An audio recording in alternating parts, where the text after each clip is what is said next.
Today we're at Windshear, which is a wind tunnel in North Carolina. Hi, I'm Ben Brady. I'm an aerodynamicist at Pratt Miller.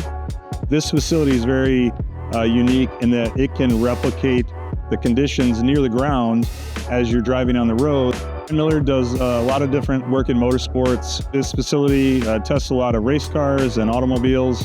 This application is pretty unique. We've got a 1/3 scale Class 8 tractor-trailer model, and it's pretty neat. We've been working with Prototek for a long time on rapid prototyping parts for wind tunnel testing. That's really key. It's really powerful to be able to, as a designer, come up with whatever shape we want and have it manufactured without having to worry about compromising our design. Whereas with Prototek, we've been really happy with the quality.